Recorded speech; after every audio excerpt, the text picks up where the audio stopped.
सीधी तस्वीरें हर्षिल घाटी से मुख्यमंत्री धामी की, जो कि इस तरफ पहुंचे हैं।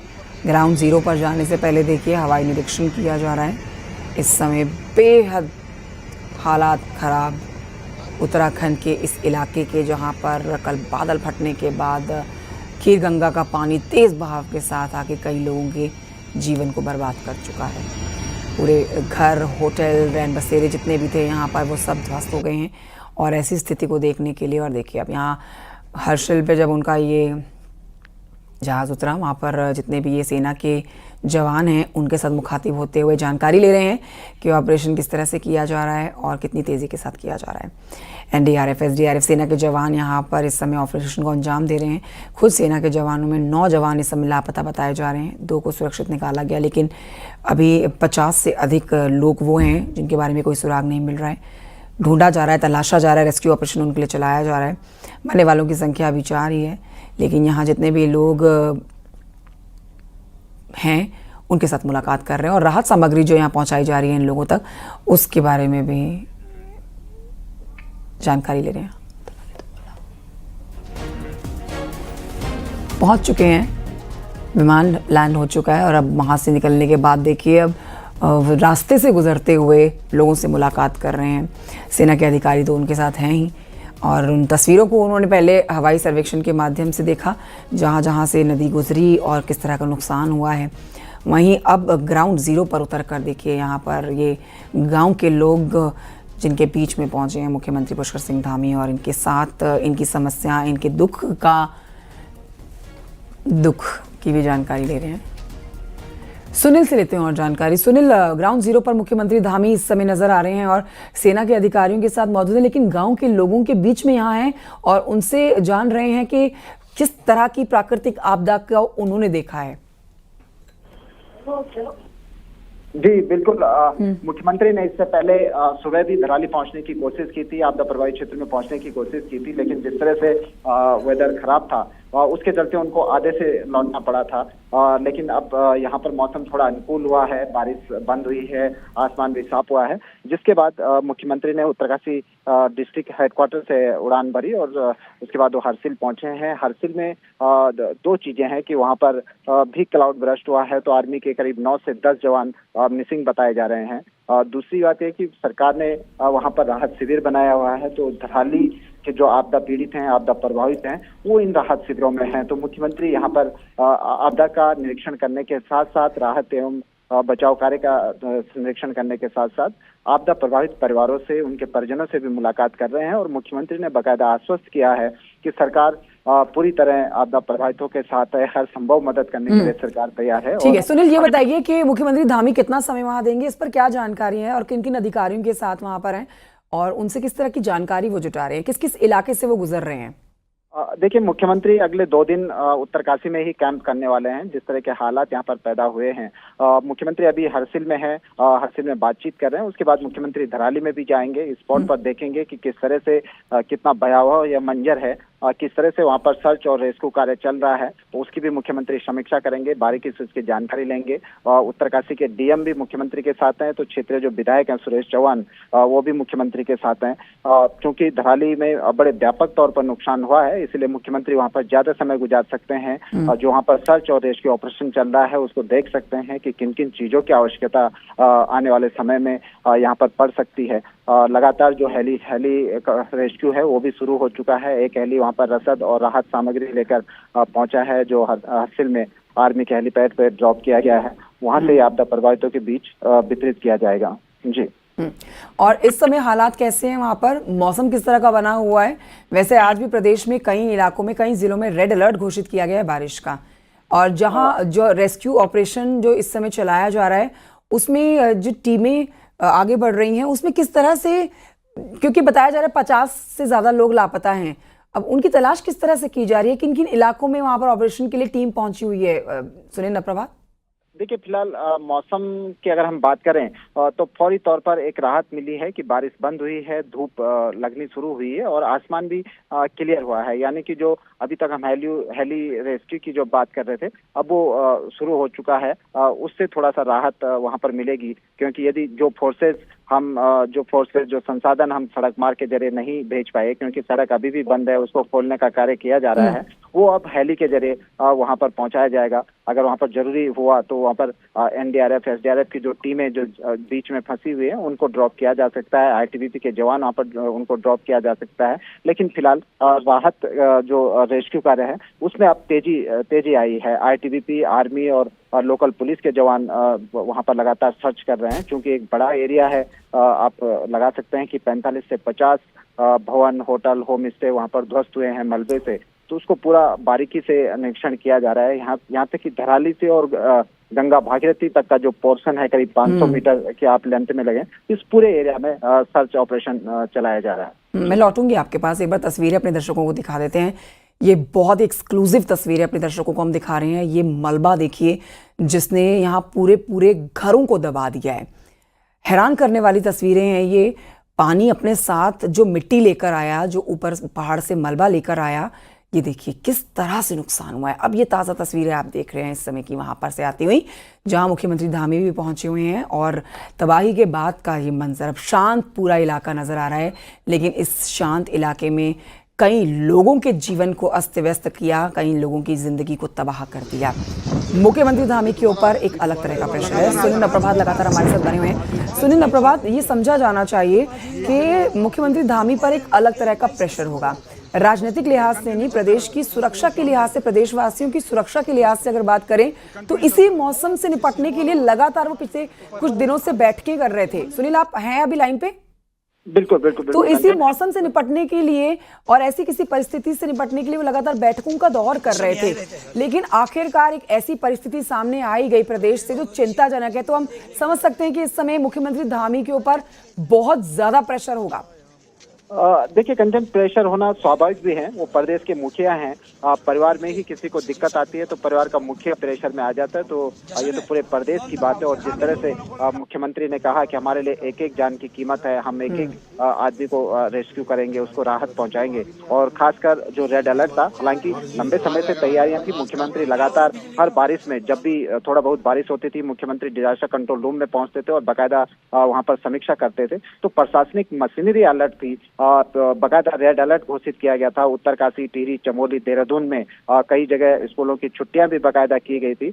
लेकिन ये क्लाउड बर्स्ट की घटना है, ये कभी भी घट सकती है। जिस तरह से अगर आप वेदर डिपार्टमेंट के आंकड़े देखें तो मंगलवार को जब यहाँ पर क्लाउड बर्स्ट की घटना हुई धराली में, तो धराली में इतनी बारिश नहीं हो रही थी कि हम कहें कि मूसलाधार बारिश के बीच क्लाउड बर्स्ट की घटना हो गई। वहां पर इतनी बारिश नहीं हुई थी। बारिश बहुत कम मात्रा में धराली में हो रही थी। लेकिन एक नेचुरल कैलामिटीज है, ये कभी भी हो सकती है और कहीं भी हो सकती है। गनीमत ये रही कि वहां पर आईटीबीपी और इसके साथ साथ आर्मी का बेस कैंप जो रहा, वहां से जवान अलर्ट हुए और तत्काल लोग मौके पर पहुंचे। ये अलग बात है कि आपदा इतनी भयावह थी, इतनी विकराल थी कि उस फौरी तौर पर वहां पर कोई भी राहत कार्य ऊंट के मुंह में जीरा साबित होता। लेकिन फिर भी जो स्थिति है उसको संभाला गया। फौरन जो लोकल पुलिस है, जो आईटीबीपी है, जो सेना के जवान हैं, उनको वहां पर भेजा गया और उन्होंने वहां पर मोर्चा संभाला। और अभी भी एक जो तेज गति से वहां पर सर्च और रेस्क्यू ऑपरेशन संचालित किया जा रहा है। ठीक है, लेकिन सुनील नप्रभात, इस बात को समझना होगा। देखिए 2013 केदारनाथ त्रासदी तो नहीं कहेंगे, वो तो बिल्कुल ही विपरीत स्थिति थी इससे, लेकिन बिल्कुल मेन सेंटर आप कहेंगे। अगर इस तरह की प्राकृतिक आसमानी आपदाओं की अगर आप बात करें तो उत्तराखंड बिल्कुल सेंटर में आता है।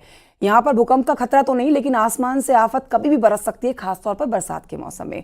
अगर हम पिछले हादसों को देखें तो उसके बाद आलोचक यहाँ इस घटनाक्रम के बाद प्रश्न जरूर उठाएंगे। देखिए अभी तो काफी ज्यादा माहौल गहमा गहमी का बना हुआ है, अभी रेस्क्यू किया जाना है, लेकिन विपक्ष कह लो या आलोचक कह लो, क्रिटिसाइज करने वाले लोगों की बात करें तो प्रश्न जरूर उठाएंगे कि पुरानी जितनी भी आपदाएं रही हैं उनके बाद प्रशासन क्या प्रबंध करती है, क्या तैयारियां अपनी करके रखती है पक्की, जिससे इस तरह की आपदा से निपटने के लिए जल्द से जल्द रेस्क्यू किया जाए और खुद को बचाया जाए। स्थिति थी यहाँ पे, ये करवन आया 1:30 पे आया। ये हम इधर थे पासे में, फिर देखा हमने कई आदमी उड़ के जा रहे थे नीचे, कई मकान बह गए, इधर हट थे, सारे पेड़ थे सारे खत्म हो गए।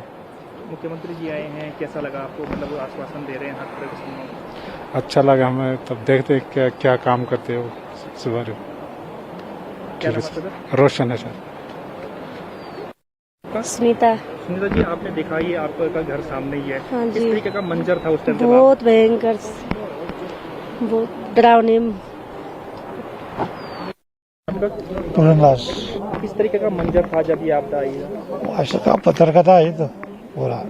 जब ये ऊपर से काफी तेज मलबा आया है, काफी चीख पुकार यहाँ पे आप सामने ही, मतलब किस तरीके से देखा आपने? इसको तो पता ही नहीं चला, एकदम जबरदस्त में आ गई है, आदमी भाग भी नहीं पाया वहां से।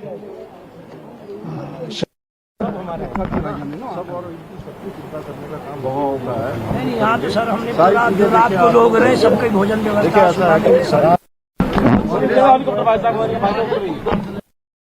सुमित क्या नाम है? सुमित रतोड़ी। क्या मंजर था जब आपने देखा? किस तरीके से?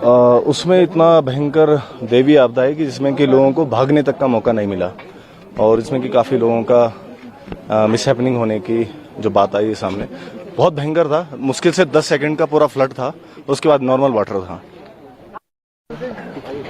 तो आप ये तस्वीरें देख रहे हैं, सीएम पुष्कर सिंह धामी पहुंचे हुए हैं हालात का जायजा लेने के लिए। हर तस्वीर न्यूज़ 18 पर सबसे पहले हम आपको दिखा रहे हैं एक्सक्लूसिवली, जहां पर कल बादल फटने से आफत आई, कई दुकान कई घर उजड़ गए।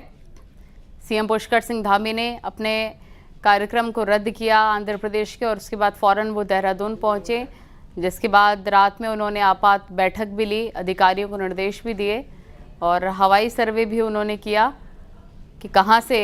ये देखिए, ये पूरा स्पॉट हम आपको दिखा रहे हैं जहां पर कल ये पूरा हादसा हुआ, आपदा आई, और लोगों से भी सीएम पुष्कर सिंह धामी मुलाकात करते नजर आए हैं, उनसे भी बातचीत की है उन्होंने।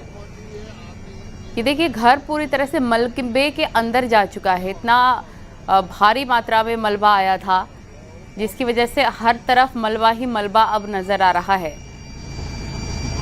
आपदा के बाद की ये तस्वीरें आप देख रहे हैं एक्सक्लूसिवली न्यूज़ 18 पर। एक तरफ हवाई निरीक्षण करते हुए सीएम पुष्कर सिंह धामी, वहीं दूसरी तरफ आपदा के बाद कैसे घर दुकानें दबे हुए हैं। आर्मी की टीम, सेना के जवान सबसे पहले पहुंचे 10 मिनट के अंदर, और उसके बाद एनडीआरएफ एसडीआरएफ की टीमें पहुंची।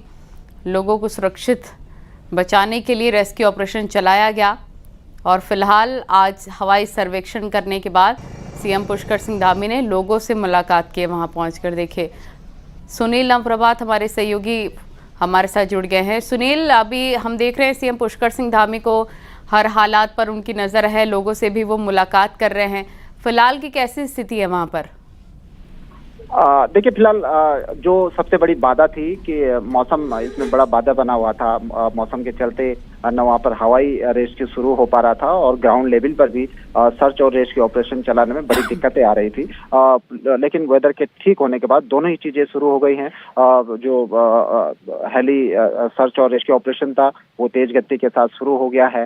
भटवाड़ी के पास गोरसाली हेलीपैड है, वहाँ से बाकायदा रसद सामग्री वहाँ के लिए पहुँचाई जा रही है। जो जरूरी कार्मिक वहाँ भेजे जाने हैं वो वहाँ पर भेजे जा रहे हैं। और जिस तरह से मुख्यमंत्री ने बाकायदा, कितनी बारीकी से आप देखें कि मुख्यमंत्री ने कहा कि वहाँ पर 3 मनोचिकित्सकों की भी तैनाती कर दी गई है। यानी कि आपदा के बाद जो लोगों को शॉक होता है, उनकी मनोदशा जो चेंज हो जाती है उसको, ताकि लोग किसी सदमे में न चले जाएं, इस पर भी बाकायदा पूरा वहाँ पर ध्यान रखा गया है। इसके लिए 3 डॉक्टर स्पेशल वहाँ पर डिप्यूट कर दिए गए हैं। 3 IAS ऑफिसर अलग से तैनात किए गए हैं। इसके अलावा 3 IPS ऑफिसर्स भी यहाँ पर तैनात किए गए, ताकि रेस्क्यू ऑपरेशन में, सर्च ऑपरेशन में, राहत कार्य में किसी भी तरह की कोई रुकावट ना आए। मुख्यमंत्री वहाँ पर आपदा पीड़ितों से बातचीत कर रहे हैं, उनकी सुध ले रहे हैं। इसके बाद उनसे बातचीत करने के बावजूद बात मुख्यमंत्री की क्या राय बनती है, उसके बाद भी कोई नया डिसीजन हो सकता है। लेकिन फौरी तौर पर जो जरूरी चीजें सर्च और रेस्क्यू ऑपरेशन के लिए, ये इस तरह के डिजास्टर प्रोन एरिया के लिए होनी चाहिए थी, वो सारे इंतजामात वहाँ पर कर दिए गए हैं। SDRF, NDRF, ITBP सेना को वहाँ पर डिप्यूट किया गया है। वो सर्च ऑपरेशन चला रहे हैं। 20 करोड़ की धनराशि एडवांस में डिस्ट्रिक्ट एडमिनिस्ट्रेशन उत्तरकाशी को दे दी गई है। कि हर हालात में किसी भी तरह से लोगों को दिक्कत नहीं होनी चाहिए, सर्च और रेस्क्यू ऑपरेशन में किसी भी तरह की कोई मुश्किलात वहां पर नहीं होनी चाहिए। तो मुख्यमंत्री अभी वहां पर कुछ देर और रहेंगे, लोगों से बातचीत करेंगे, आपदा की भयावहता को देखेंगे और इसके बाद भी मुख्यमंत्री कुछ नए दिशा निर्देश जारी भी कर सकते हैं, ऐसी भी संभावना है। बिल्कुल सुनील, और हम देख रहे हैं तस्वीरों में कि अभी हर तरफ मलबा ही मलबा नजर आ रहा है। कई जो घर दुकान है वो मलबे में दब चुके हैं। तो लगभग कितने दुकान मकान इससे प्रभावित हुए हैं? देखिए, जैसे हम शुरू से अपने दर्शकों को बता रहे हैं, प्रशासन ने जो रिकॉर्ड रखा है, जो प्रशासन के पास जो रिकॉर्ड है उसके अनुसार यहाँ पर 45 के आसपास होम स्टे और होटल थे। क्योंकि ये गंगोत्री नेशनल हाईवे से लगा हुआ है और गंगोत्री धाम से जस्ट पहले का ये स्टेशन है, लिहाजा जो भी यात्री भटवाड़ी या उत्तरकाशी से मूव करता था वो यहाँ पर धराली में रुकता जरूर था, क्योंकि थोड़ा सा मैदानी टाइप का भी एरिया ये था। तो लोग वहाँ पर जब नीचे से चढ़ाई चढ़कर धराली में पहुंचते तो कुछ देर के लिए जरूर वहाँ पर रुकते थे, होटल में चाहे आपको चाय पीनी हो या खाना खाना हो या फिर स्टे करने के लिए लोग गंगोत्री धाम से वापस धराली लौट आते थे। 17 किलोमीटर की डिस्टेंस है धराली और गंगोत्री धाम के बीच। तो एक तो जिस तरह से मैंने कहा 45 होटल और होम स्टे के आसपास 137 परिवार यहाँ पर रहते थे। जो कल का डिजास्टर हमने देखा, जो बाढ़ हमने देखा, उसने पूरे के पूरे धराली में जितने भी भवन आपको नजर आ रहे हैं सबके सब ध्वस्त कर दिया था, एक तरह से पूरा मैदान बना दिया। तो अब आप इससे आकलन कर सकते हैं कि कितनी बड़ी आपदा थी, कितना बड़ा डैमेज इसमें हुआ होगा, जन और धन दोनों की हानि। लोगों को कहीं दूसरे सेफ जगह भी शिफ्ट किया जा रहा है, क्योंकि कई लोगों के तो घर भी उजड़ गए होंगे, उनके खाने पीने रहने की क्या व्यवस्थाएं सरकार की तरफ से की गई? देखिए, बिल्कुल उनको कल ही सुरक्षित स्थानों पर भेज दिया गया था। करीब 50 के आसपास लोगों को, जो हल्के फुल्के घायल भी थे, जो सदमे में थे, उनको गंगोत्री में हॉस्पिटल में भर्ती करा दिया गया था। गंगोत्री उनको बाकायदा ले जाया गया, क्योंकि उत्तरकाशी लाने के लिए यहाँ पर कोई जो सड़क मार्ग था वो पूरी तरह से बंद था। इसके अलावा ITBP और जो आर्मी के जो अपने बेस कैंप है वहाँ पर भी लोगों को सुरक्षित ले जाया गया था। और इसके अलावा 2 और राहत शिविर बनाए गए, छाला और हरसिल में राहत शिविर बनाए गए थे। तो जो लोग यहाँ पर रुकना चाहते थे उनको इन राहत शिविरों में रुकाया गया है। जी ठीक है, ये तस्वीरें भी लगातार पहले हम अपने दर्शकों को दिखा देते हैं। हवाई सर्वेक्षण करते हुए सीएम पुष्कर सिंह धामी नजर आ रहे हैं और उन्होंने अपने सारे कार्यक्रम रद्द किए। लगातार वो नज़र बनाए हुए हैं हर परिस्थिति पर। आपदा के बाद के हालात का जायज़ा उनकी तरफ से लिया जा रहा है। एक्सक्लूसिवली तस्वीरें भी इस वक्त आप देख रहे हैं। और सुनील, क्योंकि बहुत ही खूबसूरत धराली है और काफ़ी संख्या में पर्यटक भी यहाँ पर पहुँचते हैं, तो यकीनन इससे पर्यटन को भी काफ़ी ज़्यादा प्रभावित हुआ होगा, पर्यटन भी, और दिक्कतें वहाँ पर लोकल रहने वाले लोगों को भी काफ़ी ज़्यादा हो रही होगी। स्पेशली मेडिकल की सुविधा की बात करें, कनेक्टिविटी, ये भी सारी चीज़ें हैं जो कि काफ़ी ज़्यादा प्रभावित हुई होंगी। देखिए, बिल्कुल डिजास्टर हुआ है तो जाहिर सी बात है कि जो बेसिक इंफ्रास्ट्रक्चर है, खासकर धराली की अगर मैं बात करूँ तो पूरी तरह से वहाँ पर ध्वस्त हुआ है। जहां तक सुविधाएं उपलब्ध कराने की बात है तो वहां पर मेडिकल कैंप लगा दिया गया है, लेकिन सड़क से लेकर, बिजली से लेकर, पानी से लेकर तमाम चीजें हम ये कह सकते हैं कि वो पूरी तरह से मलबे में दब गई है। हजारों घन मीटर मलबा पूरे धराली में पसरा हुआ है। जो एक शानदार सा कस्बा था, जो एक आबाद कस्बा था, जहां पर सेब की पूरी सेब की बेल्ट के लिए जो कस्बा जाना जाता था, वो अब वहां पर पूरे का पूरा हजारों घन मीटर मलबा उस पूरे एरिया में पसरा हुआ है। धराली से लेकर और गंगा भागीरथी तक का जो पैच था, करीब 500 मीटर के आसपास का लंबा पैच, जो सेब के बगीचे भी वहां पर थे, और यहाँ तक कि सेब के बगीचे के बीच भी लोगों ने हट बनाए हुए थे और छोटे छोटे हट बनाए थे जिसमें आकर टूरिस्ट रुकते थे। तो एक तरह से काफी आबाद कस्बा था, गंगोत्री से जुड़ा हुआ था, गंगोत्री नेशनल हाईवे पे लगा हुआ था। हाईवे इस कस्बे के बीचों बीच से बहता है, तो जाहिर सी बात है कि यहाँ पे पॉपुलेशन भी होगी। लेकिन ये इतना जरूर था कि कल बारिश थी और बारिश के चलते यात्रा पहले ही कम थी। ये भी एक बड़ा कारण रहा कि वहां पर उस समय जो अनुमान लगाया जा रहा है कि इतने ज्यादा यात्री नहीं रहे होंगे। ये अच्छी बात रही कि रेड अलर्ट भी यहाँ पर घोषित था। लेकिन ये माना जा सकता है कि जितनी बड़ी आपदा आई, जिस तरह से एक पूरा का पूरा मार्केट बर्बाद हो गया मलबे में, तो एक बड़ा डैमेज है जिसमें बहुत सारी कैजुअलिटीज भी हुई होंगी। हालांकि अभी आंकलन इसका किया जा रहा है, बहुत सारे लोग घायल भी हुए होंगे और बहुत सारी जो संपत्ति है वो एक तरह से ध्वस्त हो चुकी है। जी बिल्कुल। घायलों की अगर बात करें या क्रिटिकल कंडीशन लोगों की कितनी है, अस्पताल में प्रॉपर व्यवस्थाएं हैं कि नहीं, और क्योंकि हॉस्पिटल ले जाना भी एक बहुत बड़ा चैलेंज होगा, तो कैसे ये सब मैनेज किया जा रहा है मेडिकल सुविधा?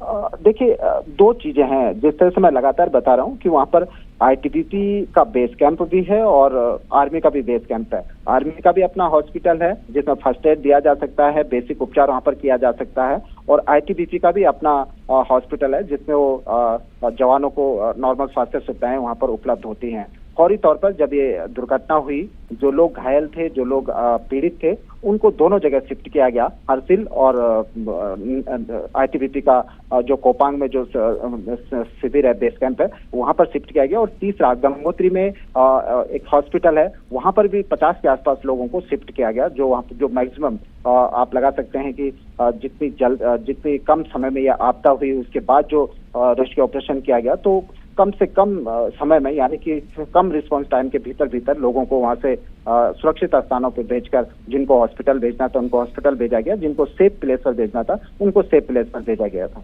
जी बिल्कुल। अभी की परिस्थिति साफ तौर पर नजर आ रही कि मौसम तो फिलहाल के लिए ठीक है, लेकिन सुनील, कई जिलों के लिए भी भारी बारिश का अलर्ट जारी हो चुका है। तो ये भी सरकार को सोचना होगा कि अलग अलग ज़िलों में और ज़्यादा सख्ती के साथ इस पर काम करें, लोगों को भी नोटिफाई किया जाए कि ऐसे हालात बुरे ना बने, इसको लेकर वो घर खाली कर सकते हैं, और जो भी जल स्रोत है वहाँ से भी दूरी बना कर रखें। तो बाकी जगहों को लेकर भी सोचना पड़ेगा।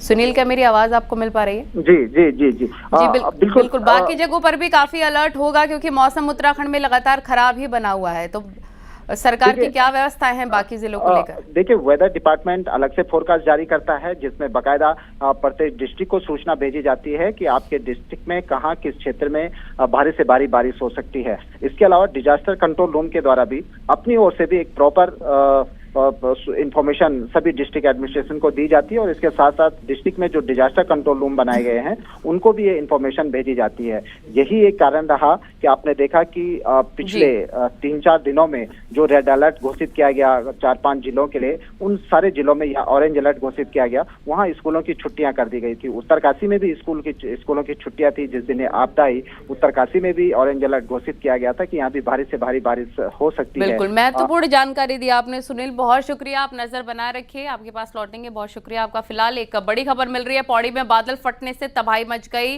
परसुंडा खाल, बताया जा रहा है कि परसुंडा खाल में भारी बारिश से काफी ज्यादा नुकसान हुआ है और कई घरों पर भूस्खलन का खतरा भी वहां पर बना हुआ है। 2 महिलाओं की मौत हो गई है।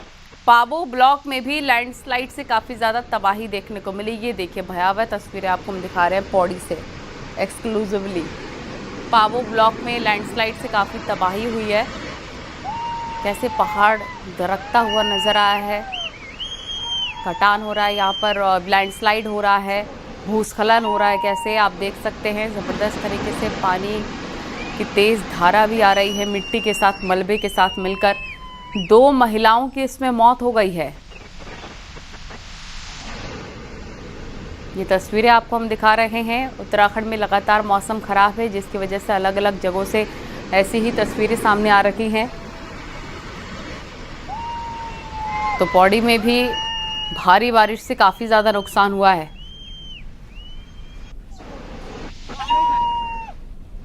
लोग भी वहाँ पर चीखते चिल्लाते नजर आए और इस हादसे में 2 महिलाओं की मौत हो गई है।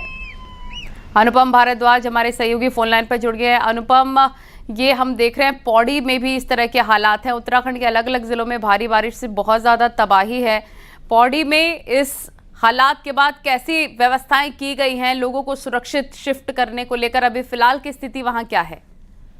देखिए, पौड़ी में 2 जगह बादल फटने की घटनाएं हुई है, जिसमें पौड़ी का जो पाबो ब्लॉक के बुरासी गांव में एक बादल फटा है। इसके अलावा थलीसैंड ब्लॉक में भी जो बादल फटने की घटना सामने आई है। तो 2 जगह बादल फटा है। इसके अलावा कई जगह भारी बारिश के बाद भी तबाही मची है, जैसे कि परसुंडा खाल है, पौड़ी तहसील के अंतर्गत आता है। तो परसुंडा खाल में भी जो रैदुल गांव है, वहां पर भी इस तरीके से भारी तबाही मची है। जो पुस्ते हैं वो टूट गए हैं, सड़कें ढह गई है। तो तमाम जगह पूरा जनपद है इस समय आपदाग्रस्त आपदाग्रस्त बन चुका है। तो जहां पर भी जिस तरीके से आपदा आ रही है, जैसे पैदल गांव की बात, अगर रैदुल गांव की अगर हम बात करें तो वहां से जो ग्रामीणों को शिफ्ट करने की अभी कवायद शुरू कर दी गई है, क्योंकि जिस तरीके से हालात अभी बने हुए हैं, लगातार बारिश चल रही है, तो सुरक्षित स्थानों पर सभी ग्रामीणों को भेजा जा रहा है। इसके अलावा पौड़ी के पाबो ब्लॉक के बुरासी गांव में जिस तरीके से बादल फटने के बाद 2 महिलाएं उसके चपेट में आ गई, एक महिला की लाश मिल चुकी है। इसके अलावा दूसरे का शव, क्योंकि जिस तरीके से ऊपर से बादल फटने के बाद जो मलबा आया उसमें दबने से महिला की मौत हो गई। एक महिला की शव मिल गया, लेकिन दूसरी महिला का भी शव की तलाश किया जा रहा है। इसके अलावा अगर बात की जाए थलीसैंड ब्लॉक की बात, तो थलीसैंड ब्लॉक में भी 4 से 6 मजदूर जो नेपाली मूल के मजदूर थे वो लापता है, उनकी भी तलाशी अभियान किया जा रहा है। इसके साथ ही प्रशासन की टीमों की सबसे बड़ी जो चुनौती है वो जो स्थानीय लोग हैं, ग्रामीण हैं, उनको सुरक्षित स्थानों में ले जाने की चुनौती है, क्योंकि जो बारिश है वो अभी रुकी नहीं है। तो जो लगातार जो बारिश हो रही है वो एक बड़ी समस्या बनी हुई है। इसके अलावा राहत सामग्री भी पहुंचाई जा रही है, क्योंकि अब जो सड़कें हैं वो टूट चुकी है, कनेक्टिविटी सभी जगह से टूट चुकी है, मुख्य बाजारों से कनेक्टिविटी टूट चुकी है। लोग काफी परेशान हैं, घरों से बाहर लोग निकले हुए हैं, क्योंकि जिस तरीके से हालात बने हुए हैं तो लोगों ठीक को है। आप भी लगातार अनुपम इस बड़ी खबर पर नजर बना रहे कि फिलहाल शुक्रिया आपका। ये पौड़ी में बादल फटने की घटनाएं देखने को मिल रही है।